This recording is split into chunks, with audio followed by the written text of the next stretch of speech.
میری 2 کتابیں پڑھ لیجیے اگر اللہ توفیق دے، ہمت دے، اسلام اور پاکستان، یہ سن 67-68 کی تحریریں میری ہیں۔ جینیسس آف پاکستان کیا تھا، how Pakistan came into existence. پھر یہ کہ میں نے استحکام پاکستان کے نام سے سن 85 کے اندر کتاب لکھی ہے، یہ دونوں کتابیں پڑھی ہیں۔ پاکستان کا کوئی جواز نہیں اگر یہاں اسلام نہ آئے، اور واقعتاً ہم جواز کھو چکے ہیں، تو اللہ تعالیٰ ہمیں مہلت دے رہا ہے۔ لیکن اب یہ سمجھ لیجئے یہ اللہ تعالیٰ کی طرف سے ایک خاص مہلت ہے، اور شاید آخری مہلت ہے جو ہمیں مل رہی ہے۔ یہاں اسلامائزیشن نہ ہوا تو یہ ملک نہیں رہے گا۔ میں یہاں آپ کو ایک شعر سنا دوں، ہے تو ایک ایسی شخصیت کا جو کچھ کنٹروورشل بھی ہو گئی، بعد میں بدنام بھی ہو گئی۔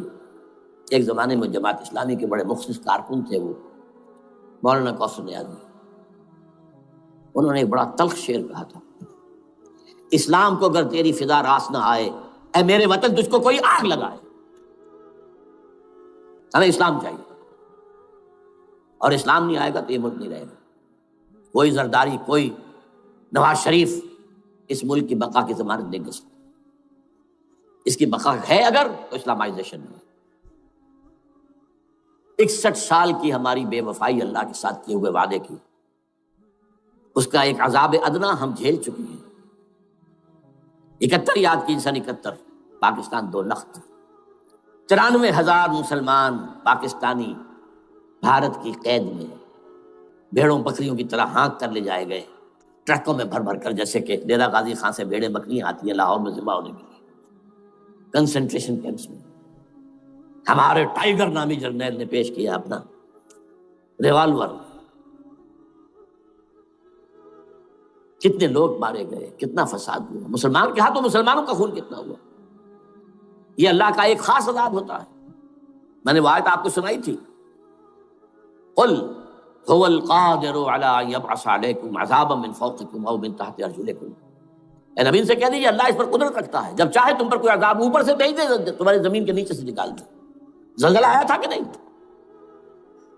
او یلبسکم شیعا، ایک تیسری شکل بھی ہے، نہ اللہ آسمان کو کوئی تکلیف دے نہ زمین کو، زمین پھٹے گی تو آدمی جائے گا نا اندر، بلکہ تمہیں گروہوں میں تقسیم کر کے، او یلبسکم شیعا فیذیق بعضکم بعض بعض، تو ایک دوسرے کی قوت کا ایک دوسرے کو مزہ چکھائے، تم خود ایک دوسرے کے گلے کاٹو۔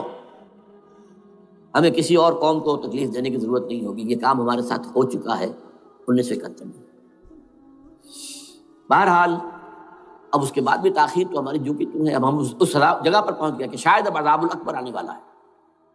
وہ آیت بھی میں نے شروع میں پڑھی تھی، وَلَنُذِيقَنَّهُم مِّنَ الْعَذَابِ الْأَدْنَىٰ دُونَ الْعَذَابِ الْأَكْبَرِ لَعَلَّهُمْ يَرْجِعُونَ۔ چھوٹا عذاب آیا سن 71 میں پاکستان، بہرحال مغربی پاکستان تو برقرار رہا، اس کا نام بھی پاکستان رہا۔ اب شاید بڑا عذاب آ رہا ہو، بلکنائزیشن جس کے نقشے جو ہیں دنیا میں شائع کیے جا چکے ہیں۔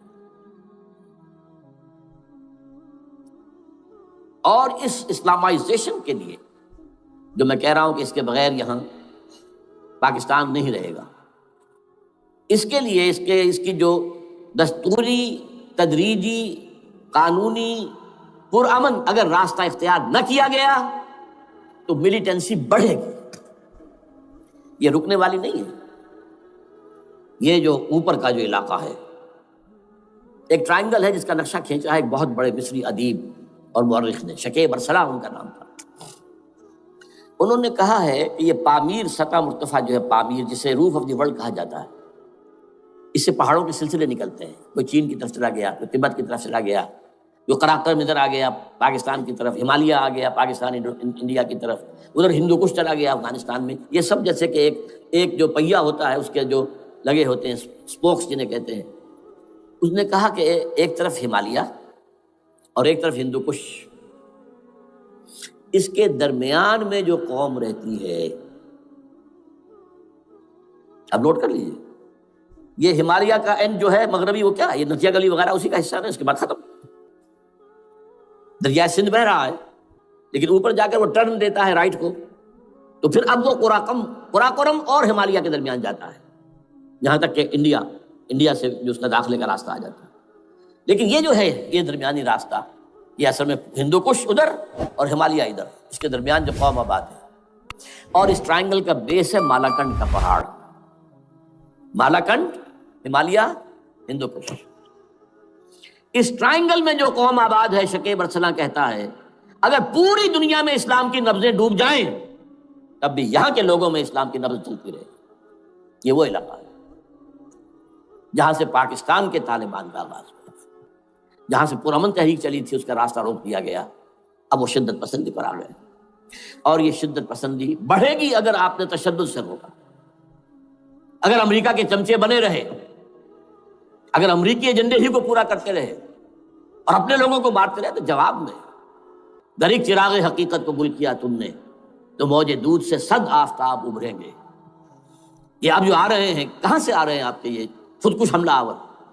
یہ وہی ان لوگوں کے رشتہ دار ہیں نا جو امریکی بمبارڈمنٹ میں مارے گئے ہیں. کتنے ہیں جن کے بچے ختم ہو گئے، بیٹے مر گئے. یہ جو ہمارے ہاں ایک کمانڈوز کے کیمپ کے اوپر جو حملہ ہوا تھا اور خودکش بمبار، جس سے کہ شاید 18-19 بہترین آپ کے کمانڈوز ختم ہوئے تھے، وہ کون تھا؟ وہ خود کمانڈو تھا. اندر کوئی اور تو جا ہی نہیں سکتا تھا، یہ کمانڈوز کا کیمپ تھا اور اس کے میس میں لوگ کوئی جا سکے؟ وہ خود کمانڈو تھا. اس کی بیٹی لال مسجد کے اندر جلی تھی. اب آپ اندازہ کیجئے کہ اس کے دل میں جو کھول رہا تھا اس کا جذبہ، اس نے اس کو ٹھنڈا کیا ہے خود جان دے کر. تو یہ جان لیجیے ادھر باجوڑ میں حملہ ہوا تھا، ادھر جو ہماری ملٹری پریڈ کے اوپر حملہ ہو گیا. تو یہ بات رکے گی نہیں. اور یہ ظاہر بات ہے کہ اب شمال سے لے کر نیچے تک کی بات ہے. وہاں پر بھی میں نے شروع بھی کہا تھا یہ خطرہ حقیقی ہے، غیر حقیقی نہیں ہے، وہمی اور خیالی نہیں ہے. اس لیے کہ اب جو اس علاقے سے جا رہے ہیں ہجرت کر کے کراچی، وہی ان کی جگہ ہے، وہیں پر ان کے رشتہ دار ہیں، محسود ہیں، وزیر فلاں ہے، یہ ہے وہ ہے، وہاں وہ جا رہے ہیں. اور وہاں پر بھی ظاہر بات ہے کہ جو کچھ ہو رہا ہے افغانستان میں اور جو کچھ ہو رہا ہے شمال سرحدی صوبے میں، اس کا ایک تسلسل ہوگا. میں یہاں یہ عرض کر دوں آپ سے کہ تقریباً 4 سال قبل، بلکہ 4.5 سال، میں انتہائی مایوسی کو پہنچ چکا تھا کہ پاکستان کا وجود باقی نہیں رہے گا. میں نے یہی تقریر کی ہے 29 فروری سن 2004 اسی جگہ. پاکستان جواز کھو چکا. یہ اسلام کے نام پر تھا. ویئر اسلام؟ جو اسلام یہاں وہ تو بھارت میں بھی ہے، وہ تو امریکہ میں بھی ہے.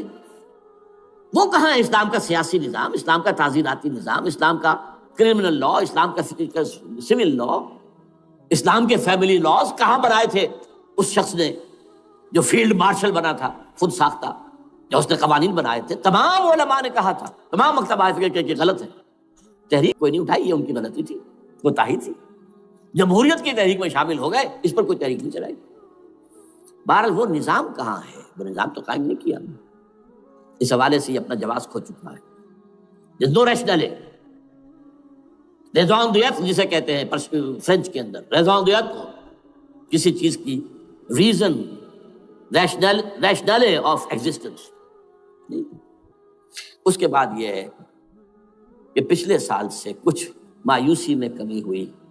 Number 1، chief justice of Pakistan Iftikhar Muhammad Chaudhry کے اندر ہمت اللہ نے دی، وہ کھڑا ہو گیا. جرنیلوں کے جم گھٹے کے اندر ایک سویلین آدمی جو ہے جس درجے کا مرغوب ہو سکتا ہے آپ اس کا اندازہ کر لیجیے. اور اس کے بعد اسپونٹینیس موومنٹ وہ کلا کے انہومی شے سوچ نہیں سکتے ہم.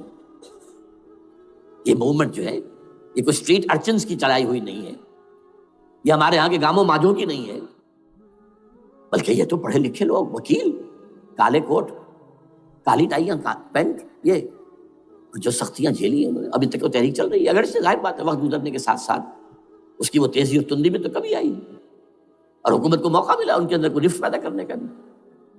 لیکن بہرحال ان دونوں چیزوں سے میری مایوسی میں قدرے کمی ہوئی. اب دوسری بات وہ تھی 18 فروری کے الیکشن کا پرامن طور پر منعقد ہو جانا.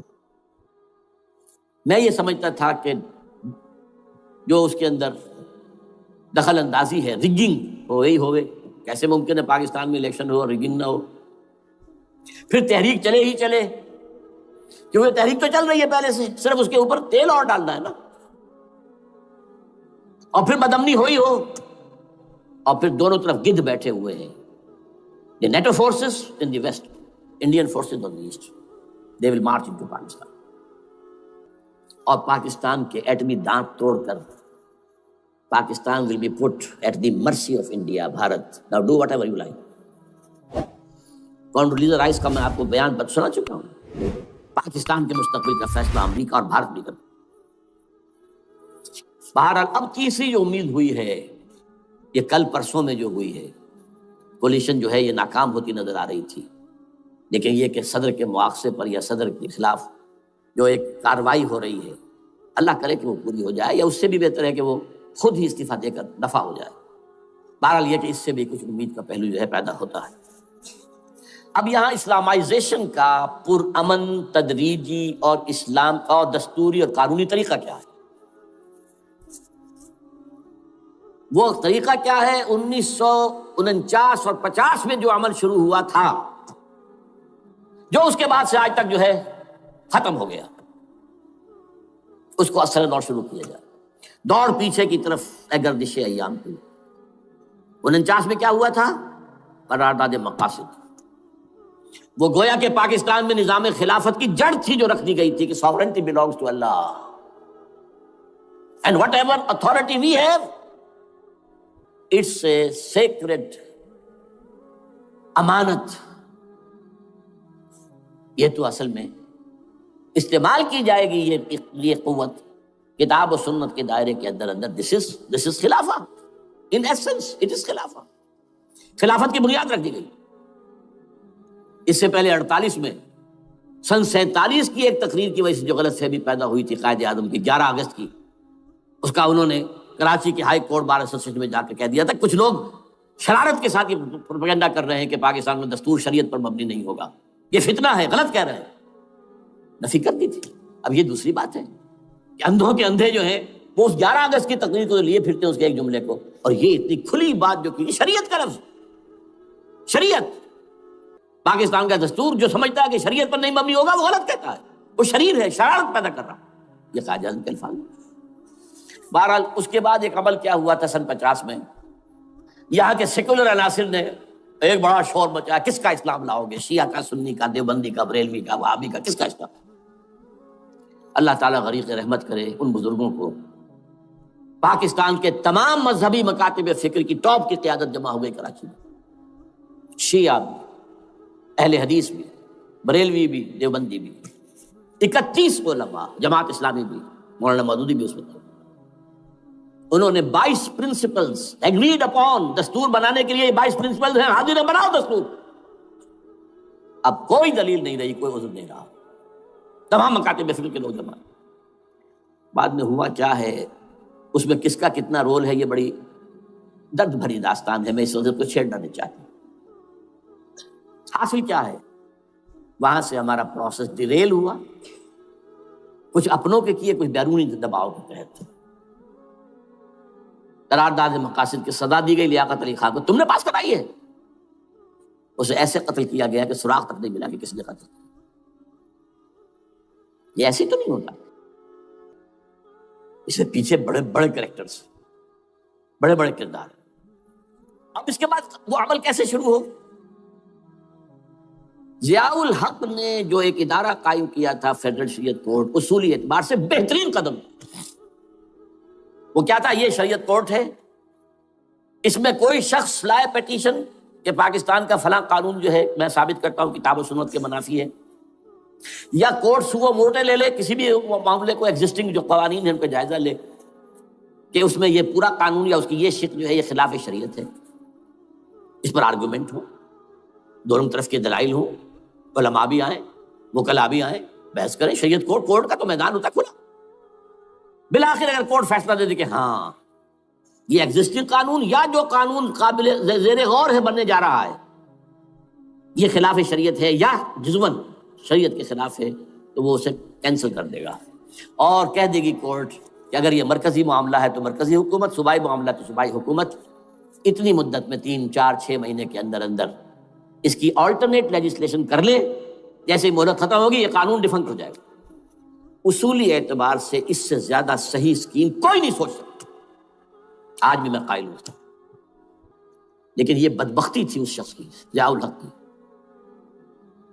اس کو بالکل غیر مؤثر کر دیا. 2 ہتھکڑیاں پہنا دی، 2 بیڑیاں پہنا دی. کانسٹیٹیوشن آف پاکستان آپ کے دائرۂ کار سے خارج ہے. یہ سیکریٹ کاؤ ہے، ہاتھ نہ لگانا. جو جوڈیشل پروسیجرل لاز ہیں، ضابطہ دیوانی، ضابطہ فوجداری، یہ بھی تمہارے دائرے سے خارج ہے. مالی معاملات 10 سال تک خارج، اور فیملی لاز مستقل خارج. انا للہ و انا الیہ راجعون. اب کرنے کا کام کیا ہے؟ نمبر 1، فیڈرل شریعت کورٹ کے دائرے پر جو تحدیدات ہیں، لیمیٹیشن سے ختم کی جائیں یکسر. نمبر 2، اس کا سٹیٹس کم سے کم ہائی کورٹ کے درجے کا ہونا چاہیے. نمبر 3، اس میں جید علماء کو لا کر بٹھایا جائے، ان کی میجورٹی ہونی چاہیے. وہ کلا بھی ہوں، جدید تعلیم کے، جدید قانون کے جاننے والے، لیکن علماء بھی ہوں. اگر آپ جید علماء کو لے آئیں گے تو پھر وہ جو عام مولوی ہے بیچارہ، وہ جو پوری طرح نیم خواندہ ہے یا نیم تعلیم یافتہ ہے، یا ہمارا عام آدمی ہے جو طالبان کے انداز کے اندر وہ شدت پسندی پر آ گیا ہے، اسے یہ اندازہ نہیں ہے کہ دین میں اہمیت کس شے کی اول ہے، پھر دوسری کون سی، ثانوی شے کون سی ہے. اب اس کے بجائے علماء، جدید علماء، تمام جو ہے مسالک کے علماء اس میں شامل کیے جائیں. اس کے فیصلوں پر نظر ثانی کا کھلا موقع ہونا چاہیے. ایک دفعہ عدالت فیصلہ کر دے، نظر ثانی کا موقع ہونا چاہیے. اور کسی شہری کی طرف سے پیٹیشن آئے یا سو موٹو، وہ جائزہ لے اور ایک ایک کر کے قوانین جو ہے غلط ختم. ان کی جگہ پر لیجسلیشن پارلیمنٹ ہی کرے گی یا صوبائی اسمبلی کرے گی. کورٹ کا کام لیجسلیشن نہیں ہے. وہ یہ کہہ سکتا ہے یہ بھائی یہ معاملہ جو ہے شریعت سے تجاوز کر گیا ہے، یا فلاں جو قانون تم بنانے چلے اس کی یہ جو ہے شریعت کے خلاف ہے. بس فیصلہ یہ دے گی. ظاہر بات ہے لیجسلیشن اس کا کام نہیں. لیجسلیشن جو کرے گی آپ کی نیشنل اسمبلی کرے گی، آپ کی صوبائی اسمبلی کرے گی. لیکن وہ اس کا متبادل قانون لے آئیں اور پہلا قانون ختم ہو جائے گا. اچھا، اس عرصے کے دوران جو کونسل آف اسلامک آئیڈیالوجی پر ارب روپیہ خرچ ہوا ہے، اس کی رپورٹوں کے انبار لگ گئے. کسی ایک سفارش کو بھی آج تک پارلیمنٹ میں پیش نہیں کیا گیا. اور اس میں جید علماء رہے ہیں اور تمام مکاتب فکر کے علماء رہے ہیں. ان کی رپورٹوں کو رفتہ رفتہ پارلیمنٹ کے سامنے لایا جائے اور ان کے ذریعے سے نئی قانون سازی کی جائے. اگر آپ یہ قانونی دستوری راستہ کھول دیں گے اور تجدیداً اس طریقے سے Islamization of laws of Pakistan ہو جائے، تو ظاہر بات ہے کہ پھر جو دہشت گرد ہیں، دہشت پسند ہیں، جن کو آپ خطرہ کہہ رہے ہیں، خطرہ، طالبان آنند، طالبان آ گئے، طالبان آ رہے ہیں، اب ڈرو اور بچو اور مقابلے کی تیاری کرو اور اسلحہ تیار کرو، اگر یہ کام کریں گے تو پھر ظاہر بات ہے کہ وہ تو فساد ہوگا. اور فساد کا نتیجہ کیا نکلے وہ اللہ ہی بہتر جانتا ہے. لیکن یہ پروسیس جو میں نے بیان کیا ہے، اگر اس پر عمل ہو جائے تو یہ وہ پروسیس ہے جسے جنرل حمید گل نے کہا تھا کہ اگر ایسا ہو جائے تو یہ سافٹ ریولوشن ہوگا، بغیر تشدد کے، بغیر کسی اور کے. اگر نیت ٹھیک ہے اور اگر یہ واقعی جیسے قائم علی شاہ نے سمجھ لیا ہے اور جیسے کہ ذوالفقار مرزا نے سمجھ لیا ہے، اسلامائزیشن، اگر اس کو سب سمجھ لے، زرداری بھی سمجھ لے اور نواز شریف بھی سمجھ لے اور سب سمجھ لے، تو ظاہر بات ہے کہ پھر کسی توڑ پھوڑ کے بغیر، کسی اور بدامنی کے بغیر، کسی تشدد کے بغیر اسلامائزیشن یہاں ہو جائے تو سب کے دل خوش ہو جائیں گے اور یہ سارا جو بھی تشدد ہے، یہ دہشت گردی ہے، اس کے راستے بند ہو جائیں. اگر ایسا نہیں کرتے تو غیر تعلیم یافتہ یا نیم تعلیم یافتہ، جن کو کوئی پورا تصور نہیں ہے، نہ دنیا کے حالات کا علم ہے، نہ شریعت کے جو اصل مصادر اور منابع ہیں، اصل سورسز، ان تک رسائی ہے، بس کچھ چیزیں سن رکھی ہیں. یہ تو معلوم ہے انہیں کہ داڑھی رکھنی ہے، سنت ہے، لیکن یہ کہ یہ فرض تو نہیں ہے بھائی، پھر اس کی کوئی خاص مقدار تو معین نہیں ہے، یہ تو نہیں جانتے.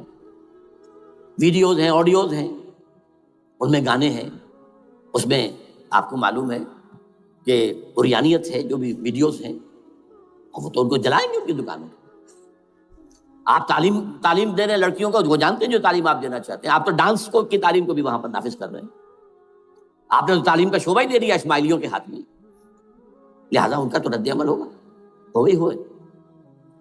اس کا راستہ اگر روکنا ہے تو اس پروسیس سے جو میں نے بیان کر دیا ہے، جس کو میں بیان کر رہا ہوں نہ معلوم کب سے. نواز شریف صاحب، ان کے والد میاں محمد شریف صاحب مرحوم، اور شہباز شریف صاحب اور عباس شریف صاحب، چاروں میرے پاس آئے تھے، 2 دفعہ آئے تھے، اور میں نے یہ ترمیمی بل پیش کیا تھا جس کے آئٹم میں نے آپ کو گنوا دیے. بہرحال نہیں کیا کچھ انہوں نے، لیکن یہ کہ اگر یہ نہیں کریں گے تو یہ کہ دوسری طرف یہ سمجھ لیجئے اس وقت پاکستان کے دینی مدرسوں میں شدید تحریک چل رہی ہے۔ لال مسجد یہ ایک سمبل بن چکا ہے، یہ ایک علامت ہے، اور یہ ملیٹنسی کی طرف بہت بڑی تعداد میں، خاص طور پر جو طالب علم ہیں عربی مدارس کے، طالبان کی سورس یہی تو ہے نا، یہی تھے جن سے کہ افغانستان میں طالبان ابھرے تھے اور یہیں سے پاکستان کو ابھر رہے ہیں۔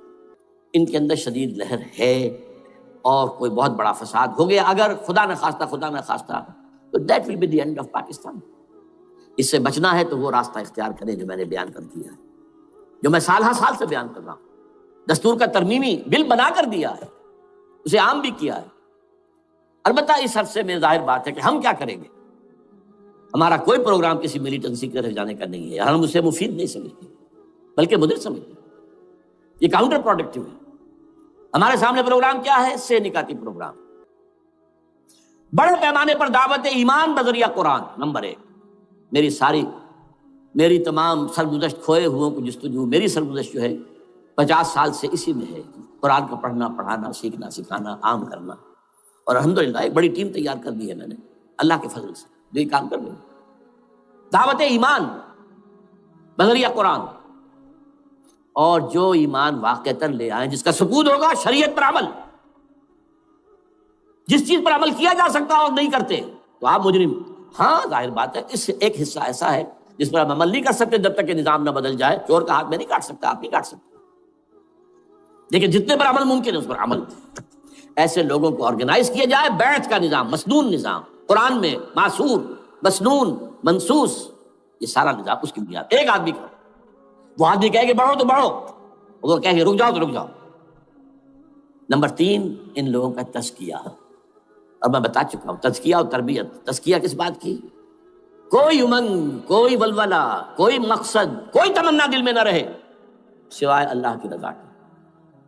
حکومت مطلوب نہ ہو، اقتدار مطلوب نہ ہو، مال و دولت مطلوب نہ ہو، اللہ کی رضا اور آخرت کی فلاح۔ ہر تمنا دل سے رخصت ہو گئی، حضرت مجذوب کا مصرع، اب تو آجا، اب تو خلوت ہو گئی، اے اللہ تو آجا میرے دل میں، میرے دل سے ہر تمنا نکل چکی ہے، خلوت ہے۔ اور تربیت کس کی؟ کہ تیاری ہو جائے اس بات کی کہ تن من دھن سب لگا دیں گے، جان بھی دے دیں گے جب موقع آئے۔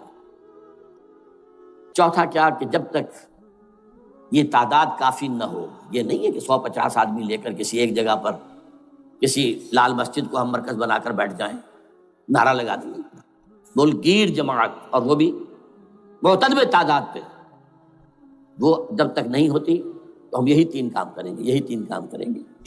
دعوت ایمان بذریعہ قرآن، تنظیم بذریعہ بیعت، مسنون بیعت، تزکیہ اور تربیت کرتے رہیں گے۔ بانشہ درویشی در ساز دمادم زن، دمادم زن، دمادم، یہی کام کرتے رہو۔ نو ملیٹنسی، نو الیکشنز۔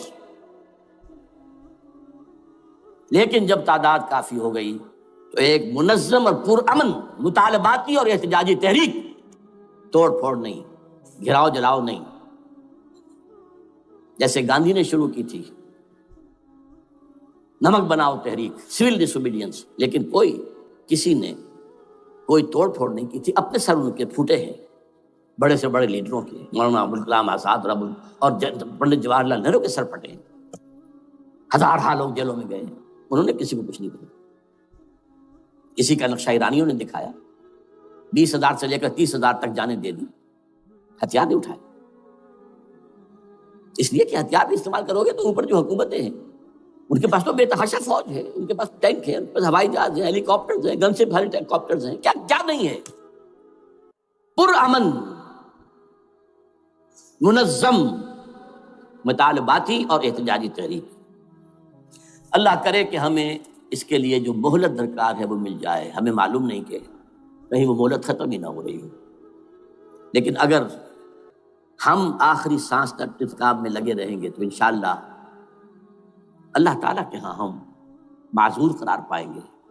اللہ تعالیٰ جو ہے ہمیں درگزر ہم سے فرمائے گا کہ جو کچھ میں کر سکتا تھا اللہ میں کرتا، آخری دم تک کرتا۔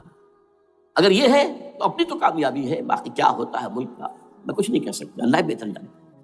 ہر نبی معصوم، ہر نبی ہر آن اللہ کی طرف سے ہدایت مل رہی ہے، کون سی چیز کم ہے فرد کے اعتبار سے؟ لیکن یہ کہ یہ کام اگر ہوا ہے تو اس وقت جبکہ نبی کو ایک جماعت میسر آ گئی. حضرت موسیٰ علیہ السلام سے بھی جب صاف جواب دے دیا قوم نے، فَاذْهَبْ أَنْتَ وَرَبُّكَ فَقَاتِلَا إِنَّا هَاهُنَا قَاعِدُونَ، تو پروسیس وہیں رک گیا، 40 برس تک کے لیے پروسیس رک گیا. فَإِنَّا مُحَرَّمَةٌ عَلَيْهِمْ 40 سَنَةً يَتِيهُونَ فِي الْأَرْضِ، اب 40 برس تک بھٹکتے رہیں گے اسی صحرا کے اندر. اور انہی 40 سالوں کے دوران حضرت موسیٰ کا بھی انتقال ہو گیا، حضرت ہارون کا بھی ہو گیا. ان کی زندگی میں فلسطین میں اسلامی ریاست قائم نہیں ہو سکی. یہ بات بالکل منطقی طور پر، عقلی طور پر، جماعت اگر نہیں ہے اور جماعت بھی منظم جماعت اگر نہیں ہے تو اقامت دین یا پورے دین کے نظام کو قائم کرنے کی جدوجہد ممکن نہیں. میرے نزدیک چونکہ اس میں کوئی دو باتیں نہیں ہو سکتی، لہذا میں اس میں مزید اس عقلی پہلو سے کچھ زیادہ وقت آپ کا نہیں لینا چاہتا. لیکن یہ کہ غور کیجئے، میں نے آج جو حدیث آپ کو سنائی ہے اور قرآن مجید کی جو آیات سنائی ہیں وہ اس اعتبار سے کہ قرآن اور حدیث کی روح سے، یعنی نقلی پہلو سے، دین کا جو پہلو ہے کہ وہ منقول ہوا ہے، دین ہمارا اللہ سے منتقل ہوا محمد کو بذریعہ جبرائیل علیہ الصلوۃ والسلام صلی اللہ علیہ وسلم، اور محمد صلی اللہ علیہ وسلم سے منتقل ہوا صحابہ کرام کو، صحابہ کرام سے تابعین اعظام کو، تابعین سے تبع تابعین کو، اس طرح ہوتا ہوا یہ منتقل ہوتا چلا آ رہا ہے. قرآن بھی منتقل ہوتا چلا آ رہا ہے، حدیث بھی منتقل ہوتی چلی آ رہی ہے. تو یہ ہے نقل کی بنیاد پر. ایک ہے عقل کی بنیاد پر کسی شے کو سمجھنا. تو موٹی بات یہ ہے کہ نظام کی تبدیلی ایک جماعت کے بغیر ممکن نہیں. لیکن اب سمجھیے جو نقل ہمارے لیے کتاب اور سنت کی نصوص، ان کے اعتبار سے، ان کے حوالے سے اس کی اہمیت کیا ہے. میں نے سورہ توبہ کی آیت آپ کو سنائی، آیت نمبر 119 ہے، یا ایھا الذین آمنوا اتقوا اللہ وکونوا مع الصادقین. اہل ایمان اللہ کا تقوی اختیار کرو اور صادق، سچے اہل ایمان کے ساتھ ہو جاؤ. کونوا مع الصادقین. اور صادقین کون ہیں؟ شاید اس مجمع میں تو ہر شخص کو وہ آیت یاد ہو، سورہ حجرات کی آیت نمبر 15، انما المؤمنون الذین آمنوا باللہ ورسولہ ثم لم یرتابوا وجاہدوا باموالہم وانفسہم فی سبیل اللہ اولئک ھم الصادقون.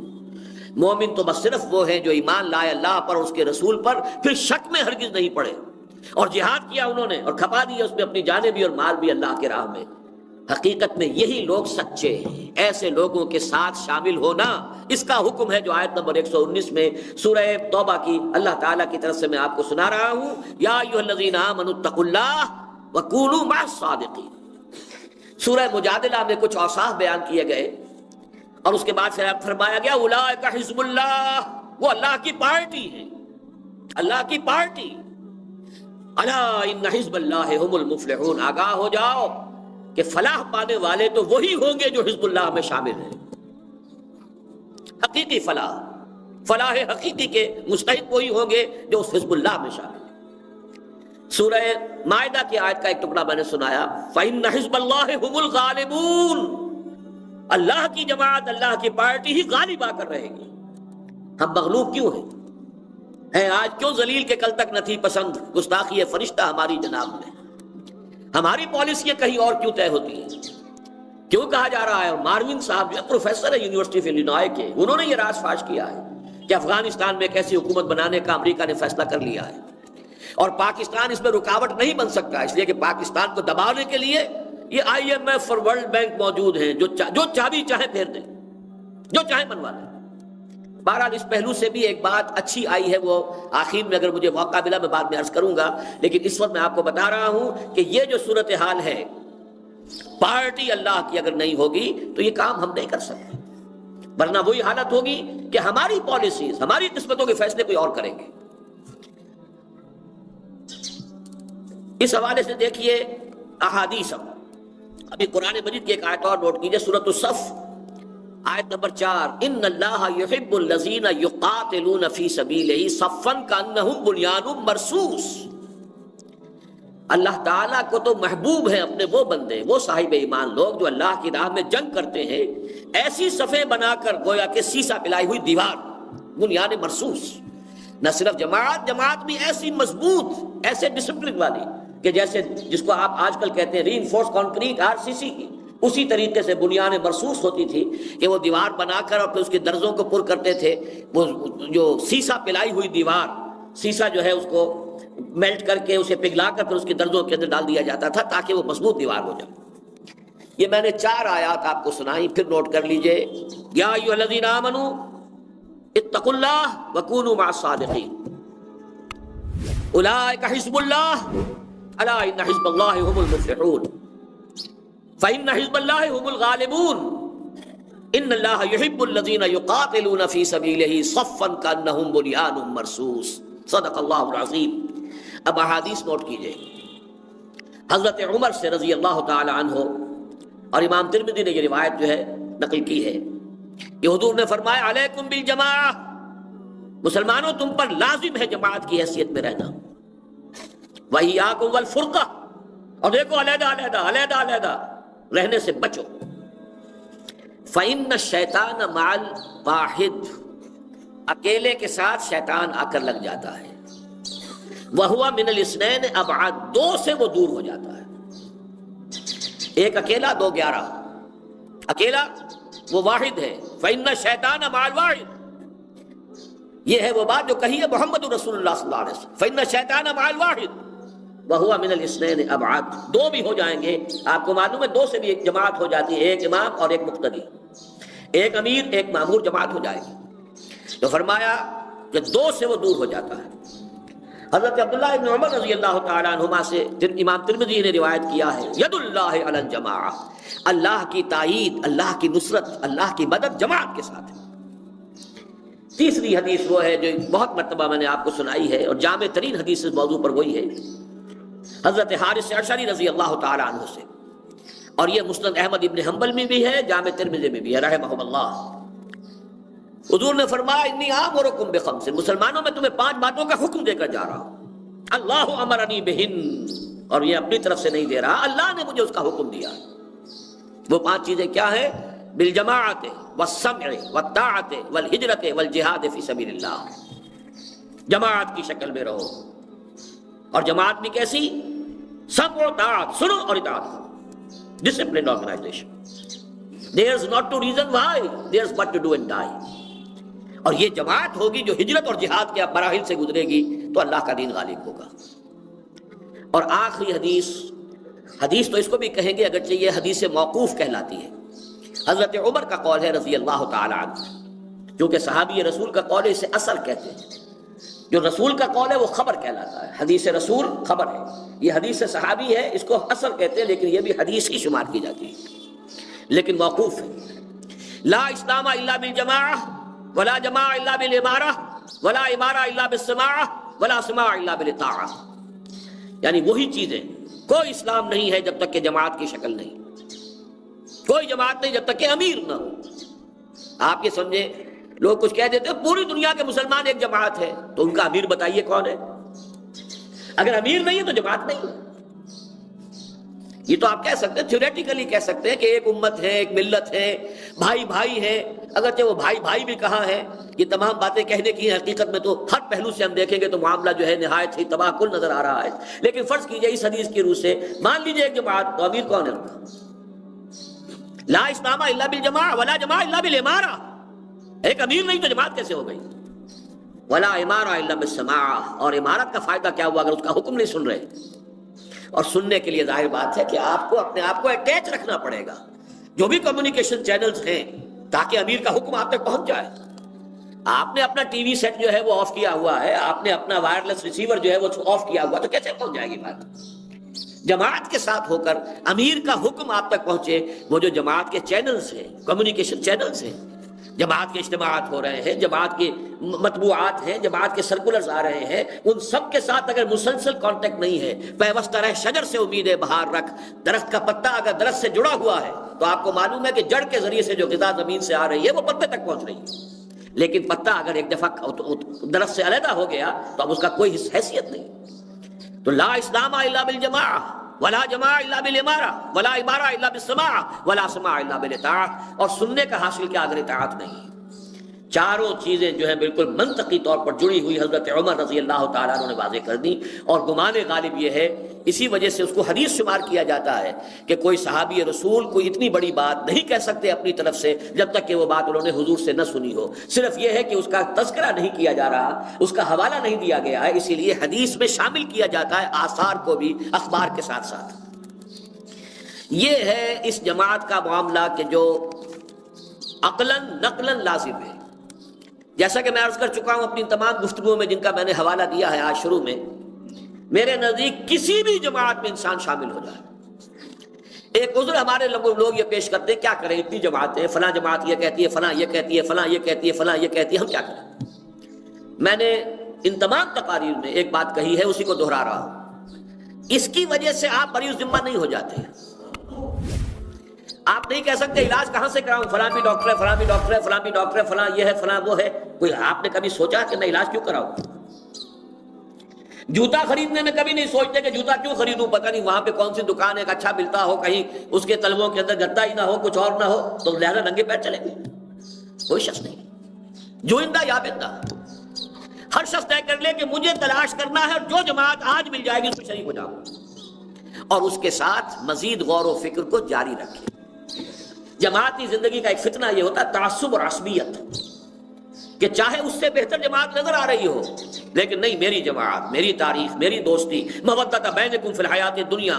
اب کافی عرصہ ان کے ساتھ گزارا ہے، ان سے تعلقات قائم ہو گئے ہیں، ان کے ساتھ میل جول ہے، ان سے رشتہ داریاں بھی ہو گئی ہیں، کاروباری تعلقات بھی ہو گئے. اس وجہ سے اگر چمٹے رہے جبکہ معلوم ہو چکا ہو، ذہن پر اور قلب پر منکشف ہو چکا ہو کہ کوئی دوسری جماعت اس مقصد کے لیے بہتر طریقے پر کام کرنے والی موجود ہے، تو وہ جو بھی کچھ کرے گا اس جماعت کے ساتھ رہ کر اپنی ذات اور اپنے مال اور جان کا انفاق زیرو سے ضرب کھا جائے گا، کچھ حاصل نہیں ہے. لہذا عصبیت کے پٹی کانوں پر نہ بننے دیں، آنکھوں پر نہ بننے دیں، غور کرتے رہیں، سنیں، غور کریں، دیکھیں، اپنے دماغ کے کمپیوٹر کو بھی ورک کرنے دیں. ہے جستجو کے خوب سے ہے خوب تر کہاں، جب بھی محسوس ہو کہ یہ جماعت بہتر اس میں شامل ہو جائیں. اس لیے کہ اب نبی کی جماعت کوئی نہیں ہے. نبی کی جماعت سے علیحدہ ہونا من شذ شذ فی النار، وہ تو گویا کہ مرتد ہو گیا، اور وہ مرتد جو ہے وہ جہنمی ہے. اب کوئی نبی تو ہے نہیں، اب تو سب کے سب جو ہے وہ امتی ہے کسے باشد. کوئی بھی شخص ہو، مولانا مودودی بھی امتی تھے، مولانا الیاس بھی امتی تھے، اور جنہوں نے جماعتیں بنائی، مولانا مدنی کی جماعت، جمعیت علماء اسلام، وہ بھی کون تھے وہ لوگ، جمعیت علماء ہند، وہ بھی امتی تھے، کوئی نبی نہیں تھا. جو بھی جماعتیں ہیں وہ انسانوں کے قائم کردہ ہیں. لہذا اب بھی جو جماعتیں کام کر رہی ہیں وہ انسان جو عام امتی ہیں اس میں شامل ہیں.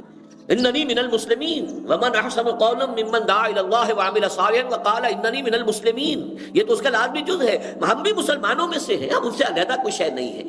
ہاں ہمارے نزدیک یہ طریقہ کار ہے، ہم اس طریقے پر کام کرنا چاہتے ہیں، یہ ہمارے اصول ہیں، ہمیں یہ سمجھ آئی ہے، ہمیں یہ اللہ تعالیٰ کی طرف سے رہنمائی ملی ہے، ہم اس طریقے پر کام کر رہے ہیں، آئیے ہمارے ساتھ آ جائیے. ہم سے اتفاق نہیں ہے تو کوئی بات نہیں، کسی اور جماعت میں شامل ہو جائیے. اور میں سنا چکا ہوں سورہ شورى ہی کی آیت نمبر 15 کا جو نصف آخر ہے،